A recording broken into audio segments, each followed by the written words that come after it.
Hey friends, are you looking to make gigantic origami paper so that you can do a project something like this? Or maybe even this? Well, you have come to the right video because I am going to show you how to make extremely large origami paper even if you don't have a surface that's large enough to treat that sized paper. And we're talking, over a meter large paper with a surface that is definitely not quite a meter. And this is a technique I like to call paper welding and have used it to make papers even close to 3 meters large. I think this video is going to be very useful for a lot of you, so let's get started. Now, before we get into the video, I just want to do a quick plug for these display stands. I had some others on my website before, but those ran out of stock, so I found these and have replaced the link. These are really high quality. They're made by Good Smile, if you're familiar with that company, for their figures. So you definitely know that they're going to be strong, really stable for even larger and heavier origami models, and overall super clean looking with the clear base. And so I've put up an affiliate link on my website. That's going to be in the description. I highly recommend these for displaying your origami models. And if you want to pick them up, you can go head on over there. And if you use my link, I just get a small portion of that sale. But yeah, that's it. Just wanted to let you all know about these display stands.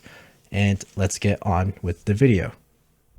Now, the prep work for this technique is super simple. You're going to treat as large of paper as you can on your cutting board and cut out thin strips of that same paper to weld the paper together.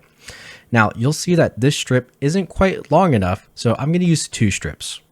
Now, I apologize because I lost the footage for the first strip, but you're going to treat it onto those papers just like a sheet of double tissue. Now, notice that I have things around the paper to keep it flat, and this is the most important thing. You don't want your paper to be moving around while you're placing the strip of paper or while you are treating it together. So get some heavy objects, get some pipes, or whatever you can to just keep the paper in place while you do this. Now, you'll see I am just using a small roller as well as MC along the seam. You don't want to get too much MC along the sides to prevent any sort of warping. However, you're going to need enough MC along the actual seam to lock those papers in place. Since they're already pre-treated, you may need a little bit more than you think you should in order to get that paper to really stick together. So in this case, I am going over it with a couple coats. Now, not only am I using this roller, but I am bringing out the paintbrush to apply MC as if I was shaping a model. And this helps ensure that I get a thick enough layer of that MC because I really do not want these papers to come apart. So to take any lesson, make sure you use enough MC. And once you are done applying MC, you're going to want to make sure the paper doesn't warp while it dries. It is really easy for it to warp, so cover all the dry edges with heavy objects that are flat as close as you can. I'm also going to cover the ends so that the middle dries first and won't lift along the ends, which would cause warping. Now, obviously, remove those to allow the ends to dry just after the middle has already dried. And now we're getting ready to cut out our square. If you used a longer strip like me, you're going to just have to trim it, and I recommend you trim it before you start folding. Now, to cut out the square, we're using the same technique we saw in part 3 from Ryujin.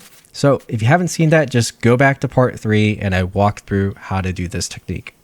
Now, just a disclaimer and something you might notice while I'm cutting this square is that I have a lot of waste, and that is my fault because I didn't make those original papers long enough. The longer you go is basically how large you're going to make the paper of this size if you only use 2 papers. Now, the great thing about this technique is you're not limited to just welding 2 papers together. You can do more. I could even take this existing paper and instead of cutting it, weld more sheets to create a larger square.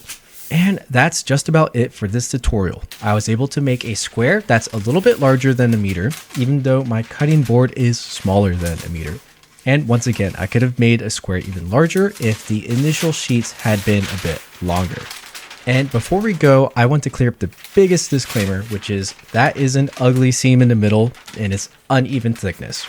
Well, that might be true, but if you make a paper large enough, such as anything over a meter, it's really not going to matter. When it's all folded up, as long as it's not running through a really important part of the model, it should be fine. Something like Ryujin, you're not going to be able to tell at all. But if you know exactly what model you are going to fold with these large sheets of paper, take a look at the crease pattern or the structure and try to be strategic where you put the seam. It can be pretty easy to dodge any main important areas and have that seam be completely harmless. But that wraps up this video. I hope this technique enables a lot of you to start making some larger papers, or just to make the paper the right size for some models you want to fold. Let me know what you're going to fold with a large square and what I should make with this gigantic square as well. Thanks for tuning in, and I'll see you in the next video. All this origami got me going kamikaze now.